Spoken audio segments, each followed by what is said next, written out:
Hi, all. Thank you so much for coming. My name is Suze Allen, and this is Memoir Church. You have arrived at the right place.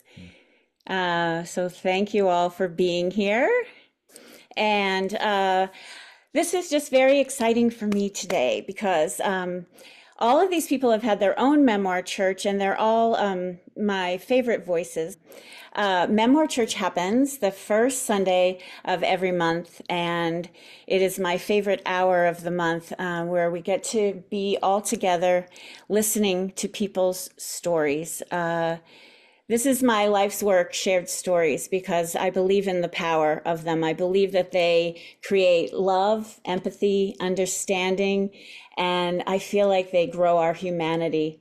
And I feel like when we're telling each other our stories and people are really listening to us and we're really listening to them, really receiving what's being said, that we can't help but care. We can't help but understand, and our world grows. It's, when you read books, you travel. It's expansive, and while these are true stories, the imagination also, the way they're curated, the way that people pull them in a way, each person in this room that we'll read today has pulled it in a way that reveals themselves or reveals a part of their life or a journey that they've been on that's super important to them, that they want to impart to you so that you might have an experience of them. And so then they're bigger than just themselves, that you have a part of them and they live in you. And when you share your story with someone, the same thing happens for you. So that said, if anybody is wanting to write their memoir, you can get 10% off if you take one of my memoir classes starting on the 7th. So I just like to say welcome to everyone, and we are actually going to get started here. And this is a time for writers and artists when the world is struggling. This is what we need to do. We need to be doing our work and sharing it and creating community. So thank you all for being here. And I'm going to start because I'm my own tech person, so I don't have to think about it anymore. So here you go. This is a piece called Figures, and it's part of a book that I wrote for my grandmother called Unconditional, A Grandmother's Love and Last Days. And this is a cut from this piece, so I could fit it into the time. Look out the window, honey. Do you see? I did not see. Not on the ground, darling, hanging in the big pine, straight ahead. Oh, yeah. Now I see what you mean. Meme's breath expels as she pushes her permed head back against the plush beige recliner. I knew you would see, Susie. I knew you would. I struggle for the right question to ask, one that won't give me away, one that will make my grandmother reveal what it is we are looking at. Did you try and get Mom to see? I stab in the dark. She looked once, but she didn't see them, so I didn't ask her again. Between you and me, she and your dad think I'm losing my head. Meme's pupils dilate whenever she talks about losing her head. When did you first notice them? They came to the trailer out on the squirrel tree. I was feeding the birds, and there they were. I was scared of them then, but they never come closer to me than the trees. Don't they look charred or something? Are they burnt? Meme is leaning forward, except for her head, which is tilted back to look through her bifocals. I don't think they're burnt, just black. I try to be an authority on something I can't see. Oh my, there she is. See her? See the lady? For some reason, she's never in the tree. That one just stares and stares at me. She's short like me, isn't she? Meme tests me. Just your height, Meme. She's brave, that one. Yesterday she waltzed right up to the window. Does she look mean to you? I think she's just curious about you. Wants to get a better look is all. She spooks me a little. I cross over to draw the blinds. I think if you pull the shades, Meme, that'll signal them to leave you alone. She's too agitated by what she sees. I don't like it. I don't want to make them cross with me. Meme twirls her thumbs around and around one another. Oh, they won't be mad. You're just telling them you want some privacy. They understand that. Well, that woman showed up the other day like she owned the place. Come and sit with me, Meme. I need you to warm me up. Meme smiles for the first time all morning. I tuck myself under her arm and she pulls the Afghan over us. I'm not so good, darling. Shh, I mouth selfishly. As we snuggle, I think about how I almost lost her once before when she underwent quadruple bypass surgery in 1984 at Tufts Medical Center. Sitting in the waiting room, I watched a doctor tell a family some bad news, saw how they fell over themselves in despair. It can go either way, I told myself. 2 hours had slipped into 4, 4 into 5, into 6, into 10. I thought she might be gone. The world had spent a whole day without us.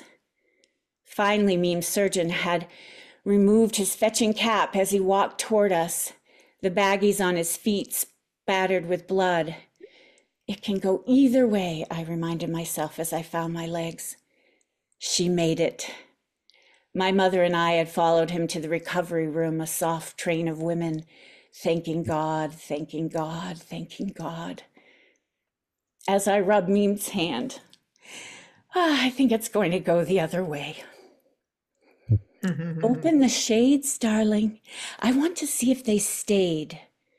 I pull at the forest green shade, hoping the burnt people will be gone. Oh, she's a rascal, getting so close to my window. Isn't she the feisty one? Do you think she looks like me? Meme and I stare at the tree. I see what she sees. Sorrow deeper than any ocean wells up inside of me. She does a little, except you are light, Meme. You are light itself. Oh, honey. I now believe in the angel of death. My grandmother and I watch her outside the window, hovering, waiting. I pull the shade again to buy some time. Meme holds my eyes with hers. Are you scared? I ask. Not too bad, darling. Oh, Beautiful. Nice. Very touching. Oh, thank you. wow, wow, wow. Wow, just beautiful. Oh, thank you. Can we beautiful, Suze. I would like to bring on Dewey Davis Thompson is next, and here we go. EDT. So no fair making me cry right before I'm supposed to read. Yeah. Sorry. Sorry. So I've been sick this week, so I apologize for the delivery, and this is self-explanatory. A few months ago, I asked my mom, "Why did you and Dad divorce on Christmas Day?" I know Dad is an idiot, but what made you split up right after opening the presents? I don't know, she said. Nothing, really. Nothing broke my joy for Christmas 40 years ago. 2 years into our circumnavigation of the world aboard the 30-foot sloop Sahai, Mom, Dad, my 7-year-old brother, and my 13-year-old self traveled from frigid Lake Michigan to a true tropical paradise, Water Island in the USVI. Cramped in a bathtub, we motored the Erie Canal and the Intercoastal Waterway, dodged death daily in the Bahamas, and survived treacherous seas to get to the Caribbean.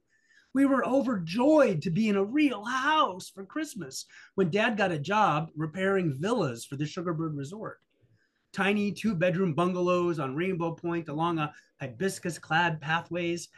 We moved in and cleaned them up. Dad and I resealed the roofs, painted kitchenette cabinets, and buffed terracotta floors. Mom tended bar at Sugarbird, a gleaming white 3-story fortress with arched doorways and balconies and a flowery inner courtyard. Trails north led to crystal blue Honeymoon Beach. Go south for the pool bar atop a cliff above glittering Flamingo Bay, where our boat Sahai was anchored. 129 steps led from the pool to the dock below, where we kept our dinghy while we lived in real houses. Landlubber Christmas was wonderful. We had a real tree, and I took the ferry to nearby St. Thomas and the Minnie Mouse House toy store. I bought a train for my brother to set up under the tree. Mom, I said, you did it for nothing? You destroyed Christmas and caused lifetime psychological damage to your kids for nothing? I mean, there was no straw, she said. There was no violence, no physical abuse, unless you count the mental abuse of living with an idiot, I quipped. Well, yes, but mostly I'd been living your father's dreams. That's what women did back then. You couldn't get a bank account as a single woman or rent a house. It was all tied to your father or husband. That changed in the 80s, and for Charmy and Dewey, it was time to go. Dad is actually the one who decided to sail off and leave Mom where he knew he could find her, Water Island, and not just lost to the world. I sobbed down the hibiscus trails, down 129 steps, down into the dinghy and back aboard Sahai, whereupon we pulled anchor and motored to St. Thomas. And Dad drunkenly sobbed himself to sleep. Ever since, Christmas has been an unbearable reminder of all that. I really kind of hate Christmas. That year, 1982, the real gift from Mother was freedom to seek her own destiny. For 20 years, she thrived with a successful boutique and real estate. She did her own thing well and with her own indomitable, effervescent, and quirky style. I get it. I jumped ship a few years later when I found myself on a new boat called Second Chance. Dad had swiftly rewifed and continued his misguided stumblings around the planet using my college fund to buy a new boat. There I was on my gap year, not going to St. John's College, but instead motoring down the Intercoastal Waterway with my idiot father yet again. Having been recently emancipated as a semi-alcoholic exchange student in Australia, I too bristled under the authority of my idiot father. We were in Annapolis, ironically the home of St. John's, when I climbed into a phone booth and called Mom for a plane ticket off this ship. And the thing is, if you asked me today, I can't tell you what my last straw was either. It was just time. So now I finally get it. It took 43 years, but I finally understand there was nothing horrible, just something wonderful in the transition. There was never a giant, unknowable, unbearable straw that came crashing through reality. It was just time. And now I have been cured. When Christmas came this year, I went into the attic for a tiny artificial fur, excuse me, and placed it atop the Wunderkammer. While I decorated it and put out garlands, I listened to songs from the Before the Boat trip, back when Christmas had never been celebrated. Mitch Miller sings Rudolph. Julia Jackson takes No Room at the Inn. And Bob Denver croons Merry Christmas, Little Zachary. Merry Christmas, everyone. Oh. Thank you, Dewey. Oh, you made it almost to the end without.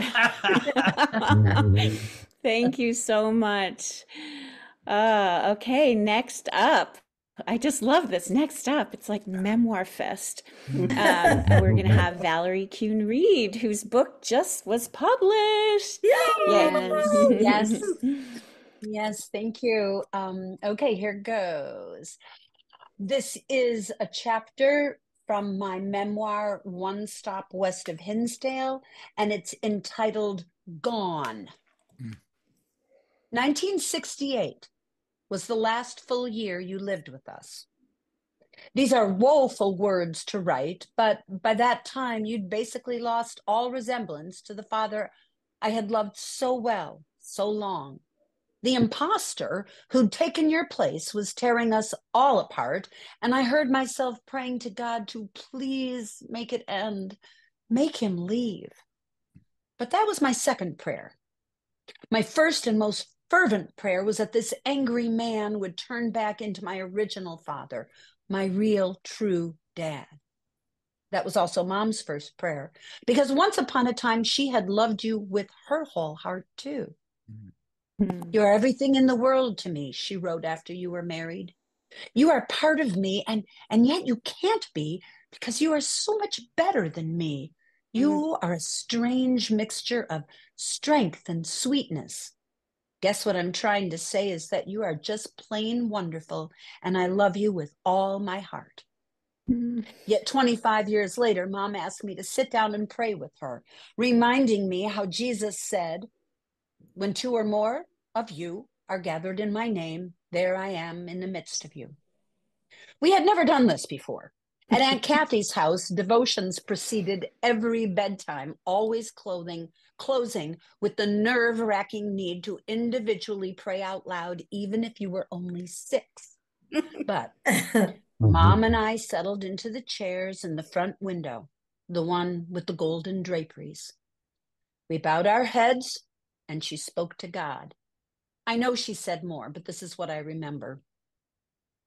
Dear God, we gather in Jesus' name. Please hear our prayer. Please return Ed to the way he used to be, to the man, the husband, the father he was. Please, in Jesus' name, amen. Well, it was too late. I do not doubt that Jesus was there in the midst of us, and I wouldn't even say that God ignored us. In truth, Verna's husband eventually did become much more like the man she had married. It was just somewhere else. Because a few weeks later, on a snowy Sunday night in January, God answered my second prayer.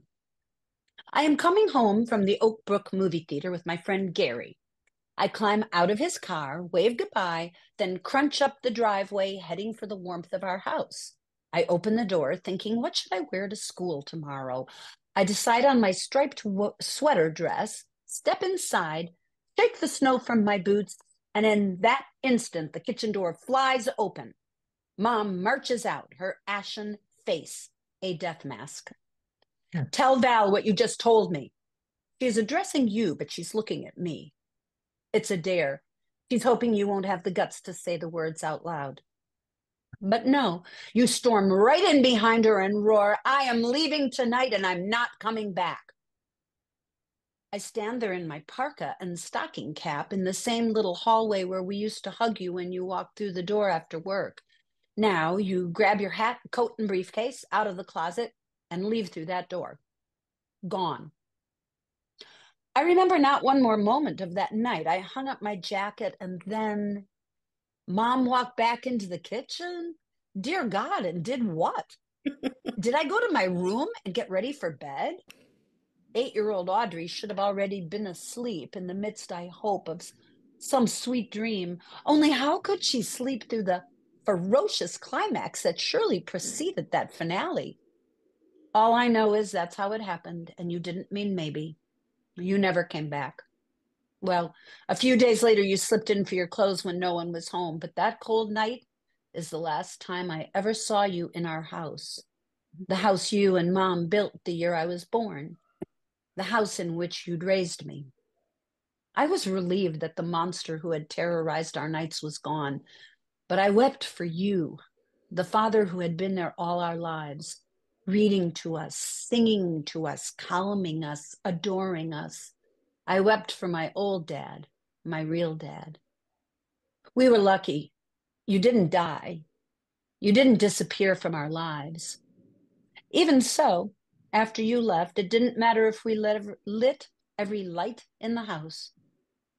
No room ever felt completely bright again. Oh. Oh, beautiful. Lovely. Oh, Lovely, lovely. wow. Thank you, Valerie. Hmm. Okay, and now we're going to Elizabeth Orr. Thank you, everyone. Thank you, Suze. So Mhm. we are going to now depart from the world of humans and problems to the world of dogs and problems. I'm going to read a chapter from my latest book, Banjo, The Heart Milagro, a love story with crazy big miracles. And this is chapter 12. Banjo, as some of you might recall, is a feral dog that I found by the railroad tracks near my home, and he had come all the way from Mexico.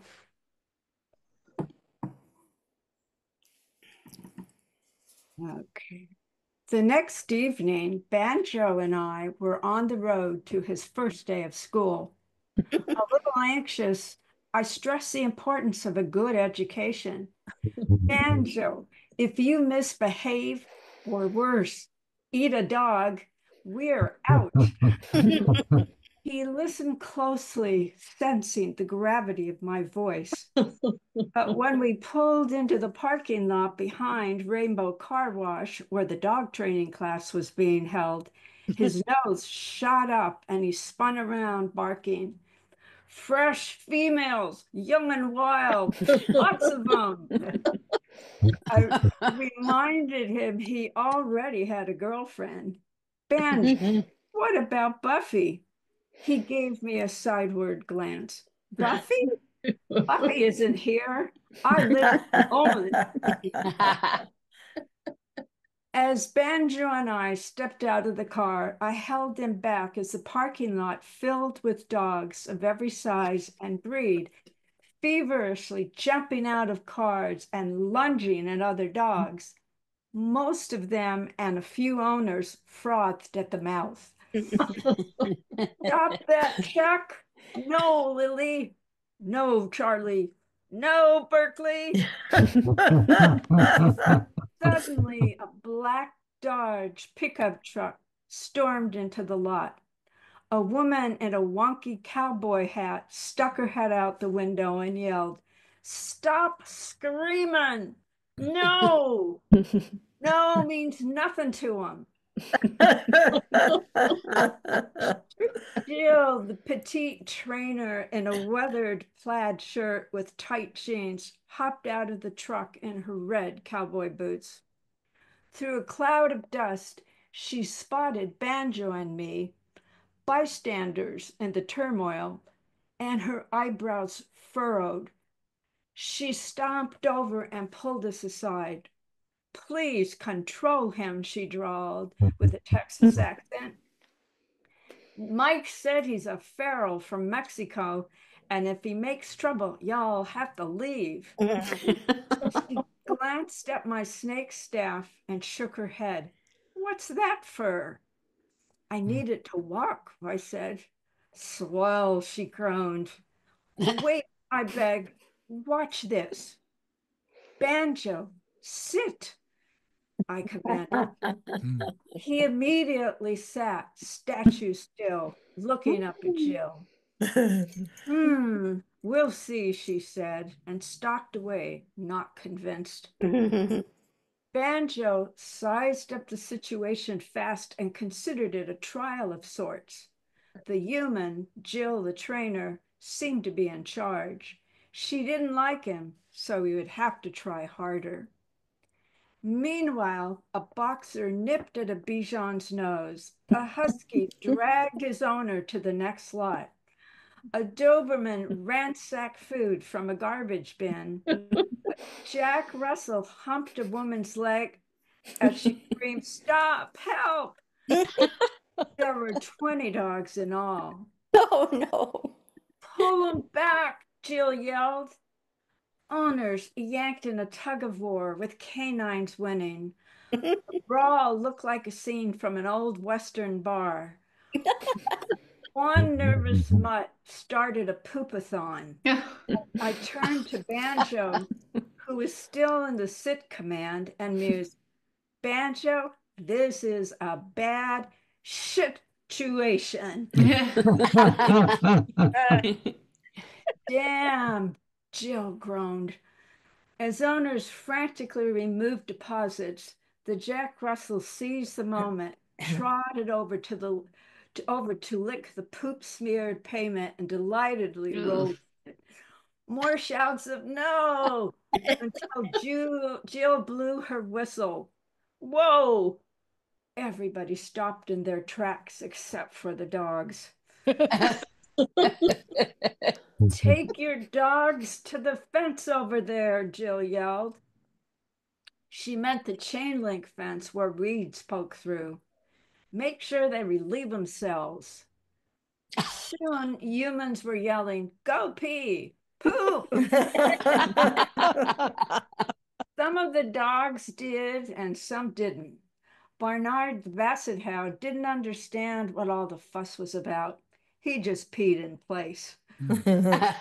Once the drill was over, Jill ordered us to form a large circle. Thankfully, excuse me, it was a big parking lot. As Banjo and I limped over, me with my staff, some students eyed us with pity. Boy, are they a pair. We humans found a spot, and lo and behold, a large oval formed. Some dogs tried scampering away, but Jill held her ground. "Pull 'em back," she yelled. "Dogs on your left, now stay." And she meant all of us. First thing you gotta learn is how to use the 8-foot training leash in choke chain. She went over to Bernard the Basset Hound. "May I have him?" The plump and amused male owner shrugged yes, and she took the leash. "Okay, Barnyard, let's walk." Bernard was cool. He just sat, deciding he didn't need training. Moving forward anyway. "All right, I'll show you how we walk." She looked down at Bernard, and with a firm tug, he laid down.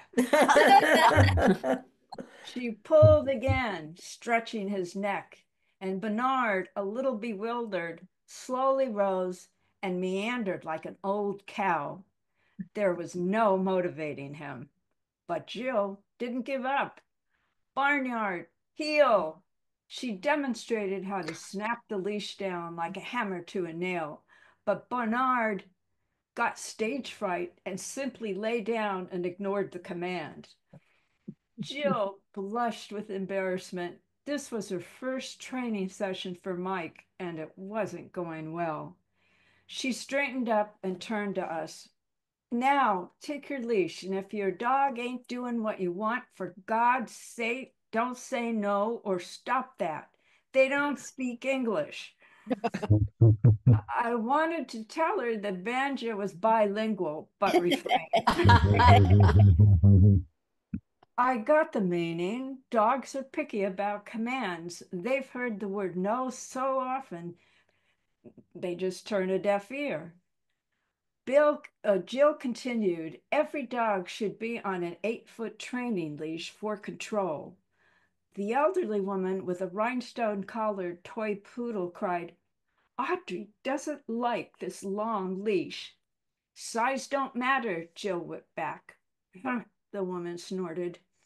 "All right, everybody ready? Let's walk." Like trained monkeys, we all started, but Bernard wasn't cooperating. Since we were looking at him, we each smashed into the person in front of us. "Oh, good Lord," Jill moaned, then turned back to Bernard. "Barnyard, heel." She flicked the choke chain down, and Barnard still wouldn't budge. Flustered and humiliated, she handed the leash back to his plump owner. Jill bit her lip, nodded, and nervously turned to Major, the husky. Major was raring to go, possibly dreaming of leading his team in the Iditarod. Jill started walking and yelled, "Heel!" Major shot out straight from under her and flew. He was so fast he pulled Jill across the lot until she lost her grip. "Come back, you darn dog!" Jill screamed. Major slid into the chain link fence and circled back. His owner, a tall, lean young athlete in shiny shorts, caught him. "Dude, calm down." Major thought he had done a grand job and smiled from ear to ear. Jill returned panting and pressed her aching arms. She sighed and looked around for another candidate. She caught sight of Banjo head up like a champion in a perfect sit. With a grimace and a last hope, she came toward us, wide-eyed with panic, and snatched his leash. "He is a border collie," she mumbled. I took a suspense-filled breath as we all stood and watched. "Banjo, heel," Jill commanded. Banjo stepped in tandem alongside Jill, limping slightly but glancing up at her for approval. She stopped. "Sit, Banjo." He sat, smiling up at her with a knowing look. "I got you covered, kid." Thank you, Elizabeth. Okay. Thank you very much. That was so beautiful. Oh, Very you funny. could just see all those dogs. That's so Yes. great. In a parking lot. Thank you. Okay, up next is Hank Greenspan. There he is. Hello. All right. Hello. This is for the ending of a book called Remnants and What Remains. Remnants is a play I've been doing for about 35 years. What Remains is a kind of looking back on doing the play, but also on a whole life, as you'll hear of, I call it deep schmoozing with Holocaust survivors, extended conversations. So this is the very end of the book. I end these reflections with a moment from my conversations with Victor.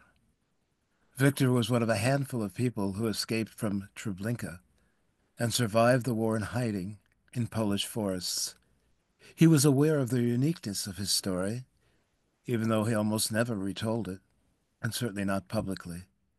By his choice, Victor and I met in a location he disclosed to no one. Even his family didn't know that we were meeting. He lived in a world of secrets, betrayal, and exploitation, potentially by everyone. Without apparent bitterness, he shared. Since the Holocaust, I see a lot of races that are destroyed. The weaker has to give under, and the stronger survives. It's the law of the jungle, even by man. This is a world of circumstances. The ant, the rat, the cow, the horse, and the man. This is a world of circumstances. For Victor, the same Darwinian circumstances and outcome characterized families, including his own. An old man, full of wrinkles on his face. He's something surplus, even to his closest. He's something surplus. He is useless. He starts to become a burden to his closest. That's life. That's part of life. It turns out that Victor holds more complex and conflicting conclusions and emotions than these bits suggest. In the 90s, I was compelled to write 2 long chapters, a third of a book, trying to sort all this out. I did that in part because I knew how easy it would be to caricature Victor as one more bitter or guilty or whacked-out survivor. I couldn't change his fate, but I thought I might at least take the fight to the caricaturists. And there is this. I realized sometime along the way that he reminded me of my father. Not his views, but his secrets and mystery. In any case, I was not initially surprised when Victor foresaw the possibility that I, too, could betray him, mainly by exploiting his story for personal gain. He wasn't against my using what he shared. He only wanted to be sure that if I did so, and there was profit, he'd get his share. That's not unreasonable. But I didn't think there was any chance that the scholarly book I anticipated would make any money. Still, I was glad to sign any contract that met his concerns. I drafted a few. He always dodged the issue. In our last interview, after years of meeting intensively, almost weekly, and knowing we might not meet again, I asked him once more about a contract. Victor brushed my question aside, and he said this. It epitomizes what I've aspired to do over 50 years of sustained conversations with survivors. You study me and I study you. You study me with sharp eyes. I study you with dull eyes through eyeglasses. but I can see that you go in with a sharp mind and sharp eyes. You look at me with eyes that want to find out what is behind my own eyes. I praise it. I value it. I'm thinking of it.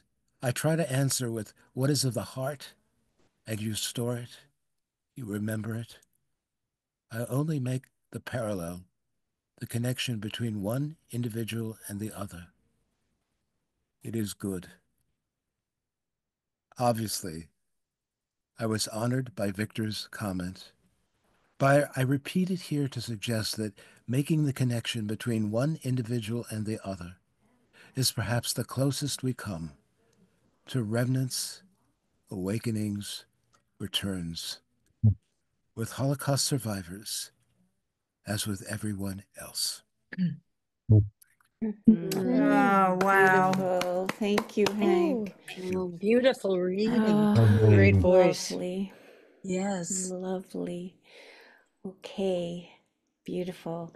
Now we go to Jeannie Drevis, and I have to find her on my screen. There she is. Ah, there. Hi, Well, Jeannie, I don't you're- see you anymore. All right. So this was written quite recently. I linger as long as I can in the sunset at my fave place to bathe beyond much human intervention, Basket Slough, a nature preserve only a 20-minute drive from our home here in the Pacific Northwest. Driving at my age after dark is a hazard, so I bustle down to the parking lot, focused on getting me and anyone walking in dark clothes on the side of the road safely home tonight. You would not believe how people dress here. 50 shades of gray and black, as if at a perpetual funeral. My flurry is interrupted as a small woman of Hispanic intent and voice comes to me and asks if I can help her start her engine. The car's battery is dead. I just bought these jumper cables today at a yard sale, she announces.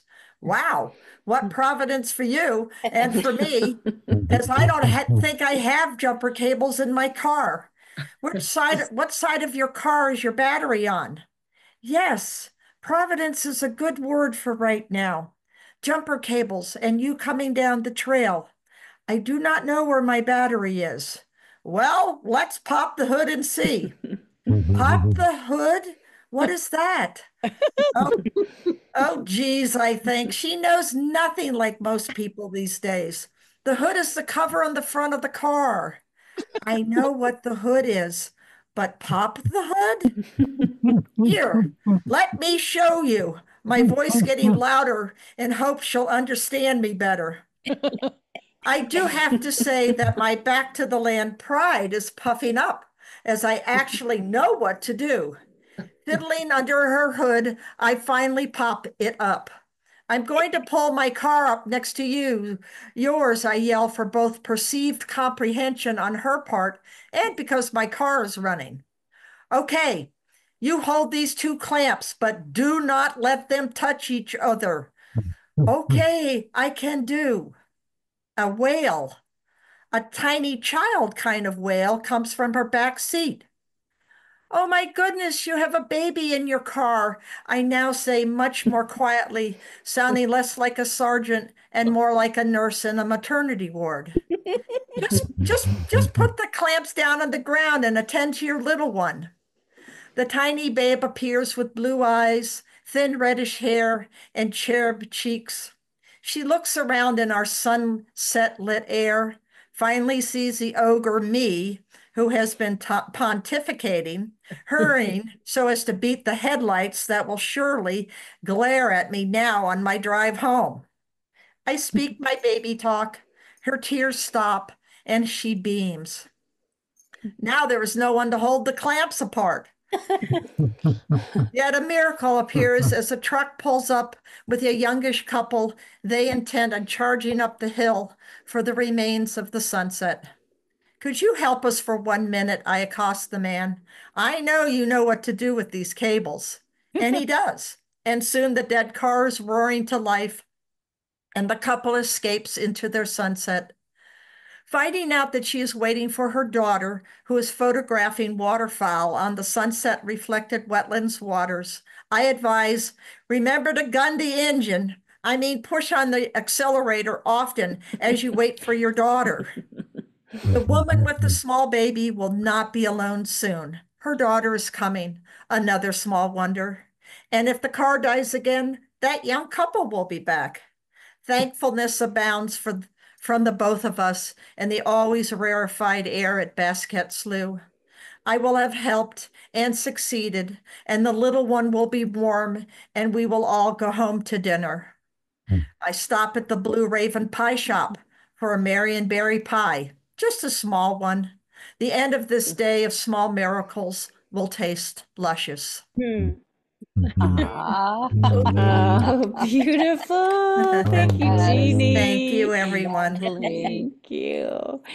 And now our other Valerie O'Riordan. That's me. Can you hear me? Mm-hmm. Okie doke. This is from a memoir I'm in the process of writing. The inspiration for Every 3 Seconds started decades ago. In the year of our Lord 2000, I was hired to be the drama director at Archbishop Riordan High School in San Francisco. Yeah, I know. Valerie O'Riordan at Riordan High School. What are the odds? They had to hire me, is what I've always said. In my first semester, I wanted to quit several times because, well, I simply didn't realize what frigging squirrels the little buggers were. Jesus, Mary and Joseph. Squirrels, I tell you. Or monkeys. Horny little monkey squirrels. So why the title Every 3 Seconds? Thanks for asking. Somewhere in my second or third semester, the title came to me based on the amount of time it takes for a teenage boy to think about his penis. Yes, really. The subtitle of this memoir, that descriptive part after the colon of the title, has changed many times. The complete title, as it stands today, is Every 3 Seconds, The Last Lesson, Tales, Trials, and Titillations of My Years as a Drama Director at that all-boys Catholic high school in San Francisco. This leads to what I call the fart lecture. Chapter 3. It's an all-boys school, remember? Catholic has nothing to do with it at this point. At the beginning of any given semester, it would take anywhere from 4 to 7 class sessions for the first brave boy to let one rip out loud in class. Unapologetically disgusting, right? Well, not so much in Ms. O's class. Oh, side note, once the students like and respect a teacher, they will shorten said teacher's last name to the lowest common denominator, thus O'Riordan to Ms. O. The genesis of that story is included in chapter 4, titled Getting to Know You. Back to chapter 3, the fart lecture. My classroom was the beautiful 1,100-seat Lindland Theater known as the Gem of the Archdiocese, and lucky me. I taught in the pit with the stage behind me and the first row just in front of me. Remember that time when the boy sitting directly in front of me lifted one thigh in one hand and the other thigh in the other hand and let out a long-lasting ripper as if he was giving birth to it? Yeah, I remember too. As I towered over him with barely a foot between our noses, that kid looked up at me scared shitless when I barked, "What in the hell are you doing?" Pause. What do boys do when someone farts? What do any of us do when someone farts? They laugh. We laugh. Farts are funny, let's face it. More about that in chapter 3, part 2. On the 7th day, he rested. Back to Fart Boy. He was barely able to explain his thunderous rudeness over the roaring response from his cronies. Mind you, this was day 4. We were just beginning. Oh, there's the bell. So much for chapter 3's fart lecture. Stay tuned. For that and chapter 4's getting to know you. Sit back and relax. There's time. This is just the beginning. Lovely. Weehaw. Thank you. Yay. And now we're going to Catherine Murray. All right. This is an excerpt from the memoir I'm currently writing. In this part, we are returning to our home after being at my 6-year-old son's funeral in my then husband's hometown. So with me in this scene are my husband and our other 2 sons, 3 and 8 years old. Daw's uncle guided the truck over ruts and potholes in the steep track. After the heat and dust of the lowlands, the breeze blowing the tall grass felt like a gift. We crested the last hill and our house came into view, a small dark rectangle on the ridge. Next to it stood the smaller square of the rice house, balanced on solid stilts to keep the field mice away. In the cramped back seat of the cab, Cody and Ton lay tumbled against me. Shifting my body to wake them, I spoke softly. "We're almost home."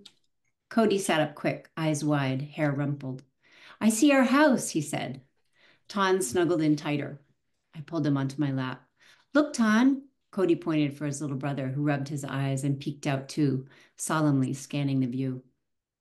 In the 3 weeks we'd been away, the grass had grown up higher than the front of the truck, blocking all sight, so that Uncle had to listen intently to Daw's instructions. Sai, sai, left, left, qua, qua, qua, ik, drong pai, right, right more, straight ahead, as he navigated by feel.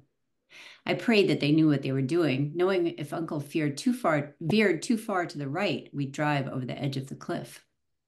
At last, we rolled into the clearing where the house stood. 9 years earlier, before I became a mother, before the house was there, this was our friend's land. We were visiting when Com took us to show us the place he'd bought from a neighbor with the meager earnings from his crops. He planned to grow beans on the land. When I first stood on this land, I was spellbound by the view, blues and greens of mountains, sky, jungle, and quiet. Contentment moved through my body as if the very energy of the earth was flowing up through the soles of my feet, settling me into place. That day I told Daw I never wanted to leave. I asked, only half joking, if we could please stay there forever. I dreaded returning to the oppressive heat and humidity of the river basin that was our home. A year after my request, we returned to visit Com and his wife. After we'd shared a meal with them, Daw told me we were going for a drive. When the Land Rover rumbled up to the top of Com's land, I saw what hadn't been there before, a little wooden structure. "What is this?" I asked. Daw stopped the car and came around to take Cody in his arms so I could climb down onto the hard ground. He smiled, that sparkle of mischief in his eyes that I loved so much, took me by the hand and led me up the steps of the little porch. There we stood, under its roof of thick, fresh thatches of yellow grass, to admire the land below and the wide sky above. "It's for you," he finally said. I looked at him, confused. He only said again, "For you." When my silence asked for more, Daw explained that after our last visit, he had asked Com to give us the land I had fallen in love with. Com said yes, without a moment of hesitation. I loved everything about our new home, the way it stood at the edge of the cliff, the cozy room where we would sleep with one small window overlooking the Western Valley, and the narrow doorway where we could watch the sun rising over the mountains.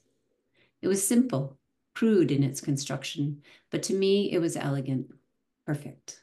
No glass in the windows, all rough-cut wood, marks of teeth of circular saw still visible in the uneven planks of the floor, bits of bark still hanging from the edges of the doors. Nothing but skinned, narrow tree trunks supporting the roof of old clay tiles layered like fish scales. To me, it felt homey and dear. I couldn't look at each beam and board without thinking of the generosity of Com and the villagers who built it. How strong it had seemed, how much it held in that early dreamy time when Daw and I were so full of love and hope with our new baby boy. And the years when we came with his brothers, when our only goal was to let them laugh and play here in the fresh air and peace of the mountains. When the Seattle and Bangkok doctors gave up on Chan, when all they could offer us were transfusions and morphine. This was the home we returned to.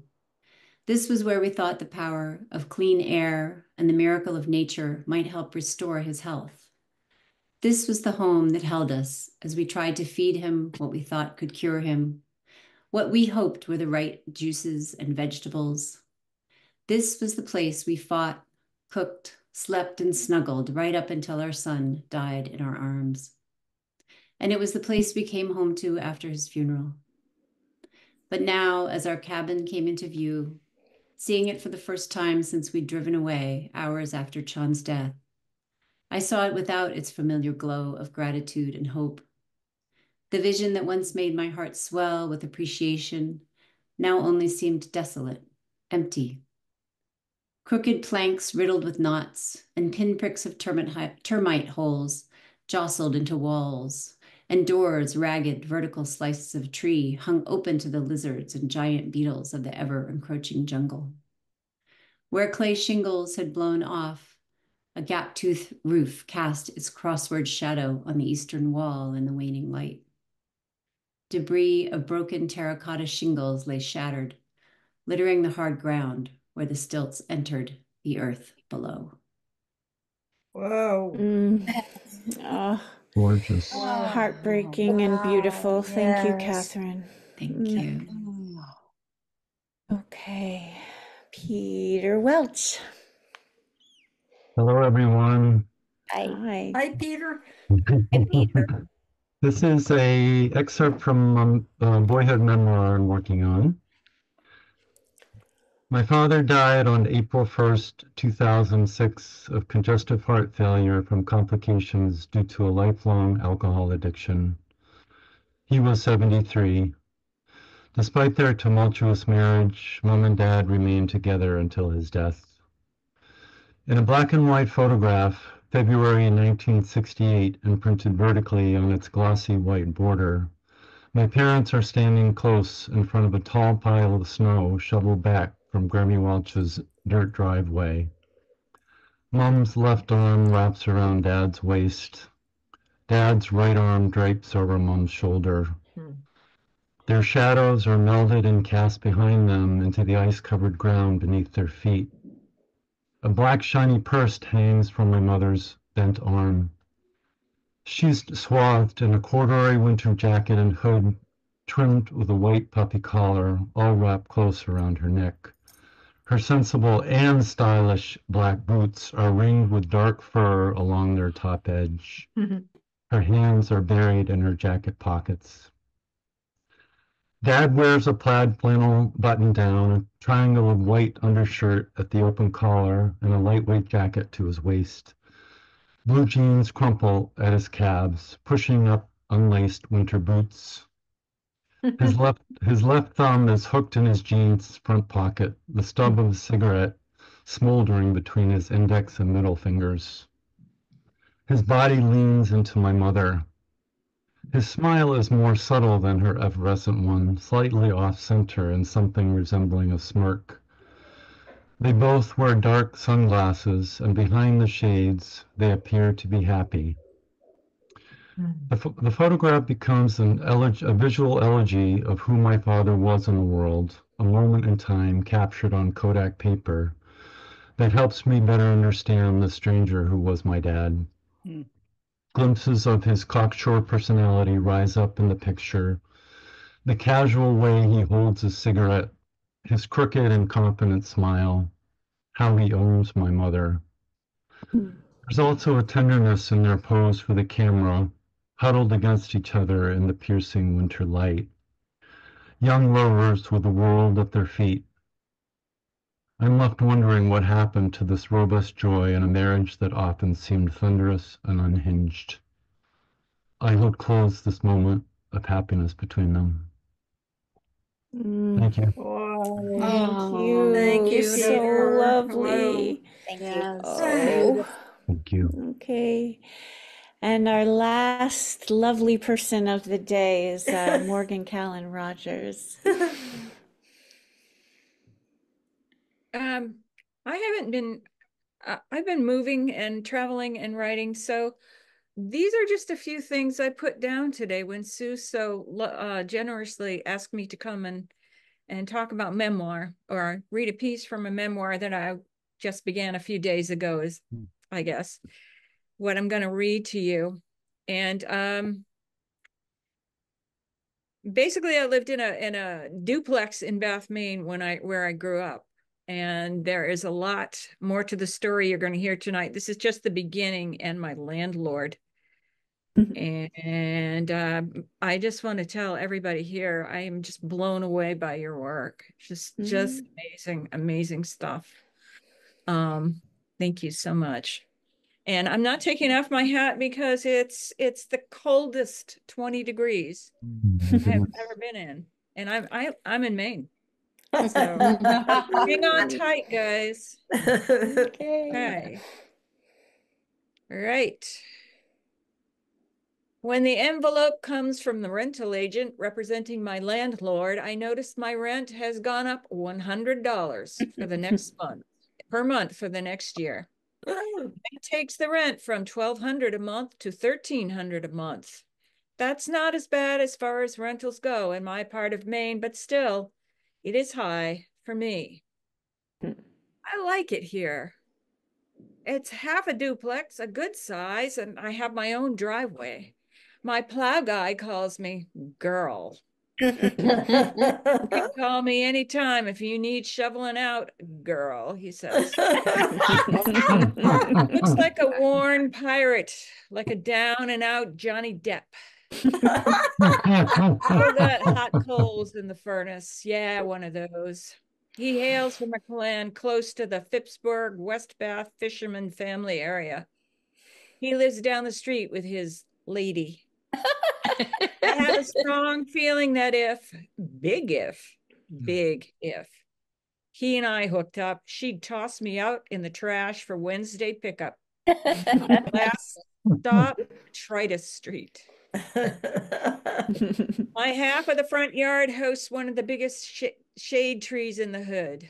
During the summer, when it's hot, neighborhood boys with stretched out arms and legs and cracked pepper voices take it over. I let them climb all over it and rest under it, and I watch the sassy girls walk by on purpose and back again on purpose and again. I could tell a lot of stories about the hood, and maybe I will later, but this bit is about the rent. And a little bit about my landlord. He is a small creature, a slender little old man in his 80s, bent, thin, energetic. During the winters, he lives in the other half of the duplex. Ooh. We introduce ourselves. Hi, I say, I'm your new tenant. He takes my hand, drops it. I'm a doctor, he says. I nod, and he continues, you look like you're some kind of CME. I don't know what that means. CME. Certified mental Egypt? Elder? I'm a writer, I say. He lets me know how smart he is. He tells me about a place he has down on the coast near a beach. Actually, 3 beaches, private beaches, he said. He owns them. Little beaches, he assures me, perhaps to be humble. He also has a huge catamaran, he said. He's an equestrian. I tell him I love horses. He snorts and says he bets I don't know anything about horses. What is attached beneath the sole of a horse's hoof, he says. I say, it's the frog. His shoulders sag because I'm right. Well, I said, nice to meet you. I walk back next door to look up CME. It stands for a few things. It's a popular acronym. I'm not sure which one he has attributed to me. One day during the winter, he walks over, knocks on my door, and announces that what he wants to do is show me his summer place. It takes about 15 minutes to get down to Georgetown. He turns into a driveway. A metal gate blocks the bumpy road. He unlocks the gate, lets it go, and rides it over to the other side of the road. The sight of this little spry Tom Sawyer thing he's doing makes me smile. We finished the drive to the cottage. It's sweet, big enough to house a family that slams screen doors all summer. He unlocks the door. It smells deserted inside, cold. Old newspapers with dates going back to last year's summer are scattered on a kitchen table. June, July, August. The smell of old books leaning against each other on shelves permeates the air. The front hall is filled with sneakers and rubber boots, waiting for the day that Persephone returns and the sneakers and boots are pulled on and put to work. It's a nice time. I meet the beaches and the catamaran. We scout the neighborhood. The doctor insists that the houses surrounding his are not pretentious. I'm not sure he thinks why I should know this, except that by this time, randomness appears to be one of his calling cards. We discuss people we know in the area. We get back into the car and ride back home. When we return, I thank him for the nice trip. The word, what just happened? It was in my brain, but random. During the 2 years I live on my side of the duplex, I paint over the drab baby ship pink walls with blues, calm greens, sunny tangerines. Spectacular, if I must say so, for an 80-year-old half of a duplex. I fix it up with beautiful silk curtains from the closest hippie store. I plant flowers. I shovel the porch, and true to his word, my plow guy shovels me out after storms. I sit on the back steps during the summer and contemplate the clouds. I take walks and meet up with friends. I let my cat out into the backyard. She brings me a couple of voles and a tiny snake, as well as scratches from other kitties allowed outside. Time passes. The rent stays the same the next year. My landlord tells me about going head to head with the rent agency for me. I'm grateful. Oh, just before the beginning of the third year, the letter comes. The rent has increased $100. I mentally add, subtract, multiply, and divide the difference it will make in my solo attempt to keep financially afloat. I go over alternatives, money I could apply for, things I could do to make ends meet. I weigh and measure someplace new versus the friendships and the familiarity of the tiny, beautiful city I know so well. And I decide to leave. Oh. Like that. This is what I do best. I trade what I already know by bargaining with a vague fate, understanding there will be an unexpected serendipity down the road. It'll be better for me, I think. No, it isn't just impulse, I declare. The sun will come out tomorrow. I sing. I murmur sweet nothings to my Pollyannaistic side until my voice vibrates with bet your bottom dollar sunrise is yet to come. I tell my landlord goodbye. He sputters about his reluctance regarding having to add the $1,000. He didn't want to, he says. I ask him how his summer properties are doing. He says they're doing great. I say, that's good. I have standards. They're low, but I have them. I have 2 months to get out. I do not think, whoa, girl, what are you doing? Or, well, now, calm down. I just act. Is that right or wrong or impulsive? I don't know. I'm just stunned. Hard to think when one is stunned.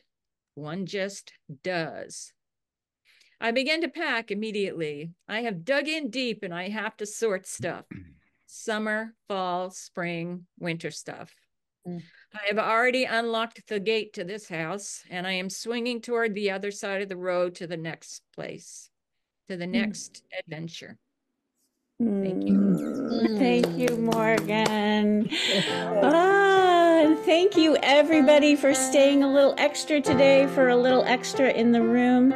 I just want to thank all of the writers today and all of you for showing up. So thank you.